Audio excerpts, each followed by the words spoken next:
Alam ko po, holiday at pag-holiday at long weekend, mas marami ang nagpupunta sa Quiapo dahil pagkakataon na rin po ito lalo na ng mga walang trabaho na makadalaw sapagkat ang tahanan ng ating mahal na pong Jesus Nazareno ay tahanan din ng bawat isa sa atin.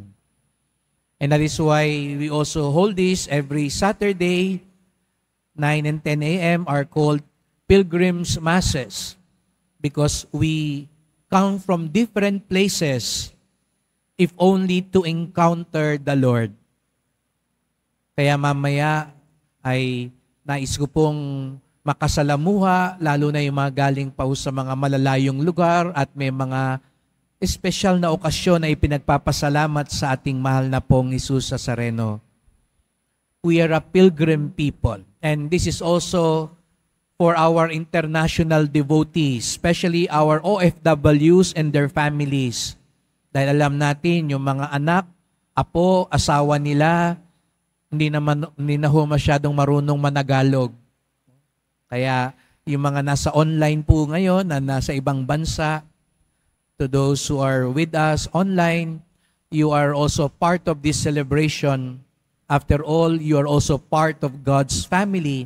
We are part of God's church. And today, as we celebrate the feast of Saint Bartholomew, we are reminded we are an apostolic church.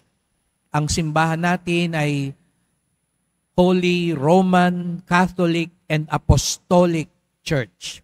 Sapagkat ang simbahan natin, ito'y ating maipagmamalaki at maipagpapasalamat. Tayo ang simbahang galing sa mga apostol, kaibigan ni Jesus Nazareno. Kaya napansin niyo po sa labas ng simbahan, may mga estatwa. Yan po ang estatwa ng mga apostol. Dahil ang haligi ng ating simbahan ay ang mga apostol. At isa doon ay si San Bartolome. Alam niyo po, nung nag-i-imagine po ako at nagdadasal tungkol kay San Bartolome, nagugunita ako na sa kabilang buhay sa langit, pag nasa lubong natin siya, alam niyo sasabihin niya sa atin, buti na lang. Yun yung namumutawing kataga na nasa puso ko nung pinagdarasalan ko, ano kayang sasabihin sa atin ni San Bartolome? Nakaranas na ba kayo ng ganong tao na may nasa lubong kayo o kaibigan nyo, tapos sabihin sa iyo, buti na lang. Baka mamaya may masalubong kayo dyan, nakita ka, sabi niya, buti na lang, nagkasalubong tayo. Wala akong perang pamasahe, pwede bang pautang? Di ba meron tayong gano'n na, buti na lang nakilala kita. Siguro dito sa mga mag-asawa nandito, baka dito pa kayo nagkita noon sa Quiapo, sabi niya, buti na lang napasimba ko nung oras na yon at nakatabi kita. Umalay nyo yung mga nagdadasal ngayon para sa love life, baka nakatabi nyo ngayon. At sasabihin nyo, buti na lang. Baka yan pala ang sagot ng Nazareno sa dasal ninyo.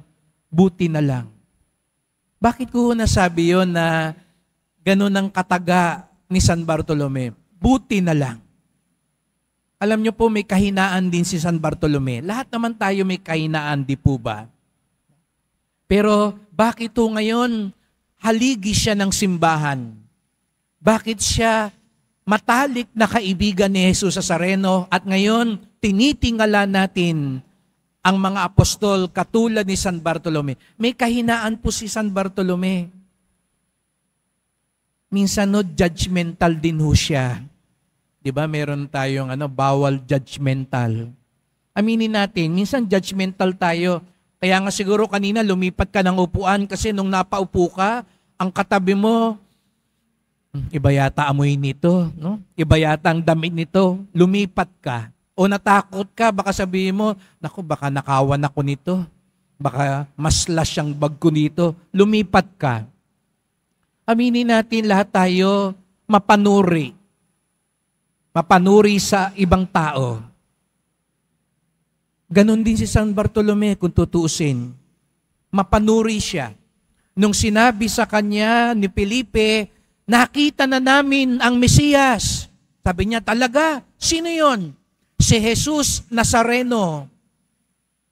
Anong sabi ni Bartolome, ni Nathaniel? Jesus Nazareno? Taga Nazaret? Di ba, walang kwenta yung bayan na yun? Wala namang magaling na taong nanggagaling doon. Kaya nung una, hindi naniniwala si San Bartolome. Di ba, minsan ganun din tayo. Ano trabaho mo? Driver. Ay, driver.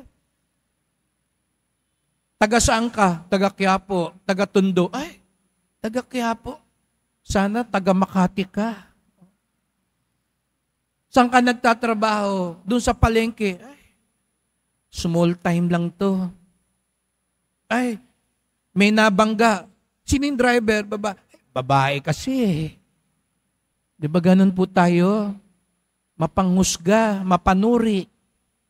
Si San Bartolome, ganun din ang kahinaan niya. Pero, ang mabuting balita ngayon mga kapatid, kahit na ganun siya, at kahit na ganun tayo, sabi ko nga sa inyo, anong sabihin sa atin ni San Bartolome? Buti na lang. Why? Because despite his frailty, despite his weakness, being judgmental, he had two saving graces. Ano raw yung nagsalba kay San Bartolome? Kahit na minsan mapanghusga siya, he is sincere and docile. Sincerity and docility. Ano raw ibig sabihin nun? Bagamat mapanghusga siya, ano sabi ni Jesus Nazareno? Kilala kita. There is no duplicity in you. Ano raw ibig sabihin nun? Sa simpleng salita, alam nyo, kung meron mang gusto si Jesus Nazareno, katangian na isang tao, kahit na maraming kahinaan, hindi ka plastic. Totoo kang tao, tapat kang tao, sincerity, sincero ka. Kaya nga, yung bukang bibig ni Bartolome, wala namang magaling Nazareno eh.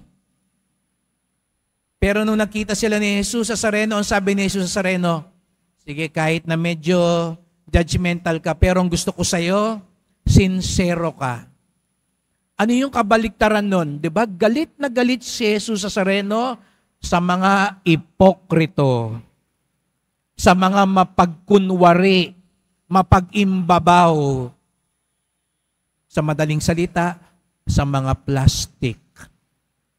Yung kunwaring banal, pero sa totoo lang, sabi nga ng kanta, banal na aso, santong kabayo. Yung pag nandito sa loob ng simbahan ng Quiapo, taas ang kamay, umiiyak pa sa Nazareno. Pero paglabas, pinapaiyak mo naman yung asawa mo. Sinasaktan mo naman ang mga anak mo. Nandadaya ka naman sa negosyo mo. Sigaw ka ng sigaw ng biba. Paglabas mo naman, ang sigaw mo naman, mura. Sincero ang gusto ni Jesus Nazareno. Pero hindi ho doon nagtatapos. He was sincere and he was also docile. Ano ibig sabihin po ng docility? Yung docility po, magkahalong pagpapakumbaba at pagsunod.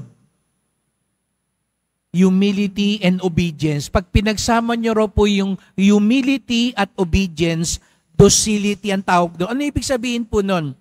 Di ba sabi ko nga sa inyo, mapagmataas si Bartolome. Walang matinong Nazareno. Hindi totoo yan. Hindi ako naniniwala dyan. Hindi ako believe dyan. Pero nung sabi ni Felipe, subukan lang natin. Subukan lang natin. Buti na lang. Mapagkumbaba si Bartolome. Sige na nga, pagbibigyan kita, sasama ako. Baka meron ngayon dito, nung umpisa, ayaw sumama pa pumunta sa Quiapo. Ayaw mong maniwala sa Nazareno. Yung iba sigurong deboto rito, ganun tayo minsan nagsimula. Nagdududa tayo sa Kanya. Pero buti na lang, pinagbigyan natin siya. Buti na lang nakinig ka. Ganun ang nangyari kay Bartolome, kaya natagpuan niya si Jesus sa Sareno. Buti na lang. Kaya mga kapatid, ito po yung ipagdasal natin ngayon. Hindi ho nagtatapos sa sinseridad. Kasi pwede nating sabihin, di ba may mga ibang tao, laging galit, sasabihin na, Father, nagpapakototoo lang naman ako eh. Kesa naman ngumiti ako, ayoko ng plastic. Tama po yun. Pero tandaan natin, may pangalawang kailangan, docility. Siguro nga, galit ka, pero katulad ni San Bartolome, pagbigyan mo rin kaya, subukan mo rin kaya, magpakumbaba ka rin kaya, at doon mo matatagpuan ang pagpapala, ang presensya ni Jesus sa Sareno. Today, we ask Saint Bartholomew for those two graces. Lord, teach us to be sincere, that we may be truthful,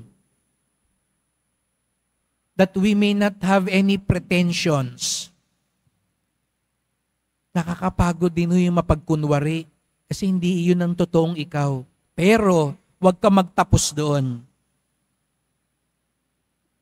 We also pray for docility, that we may be humble enough, obedient enough, to allow the promptings of God to lead us. As we continue with this Mass, we thank the Lord for the apostles. They are also sinners like us. They have also weaknesses like us. And let us pray that despite our sinfulness, we may be sincere, we may be docile, so that we may truly encounter the Lord.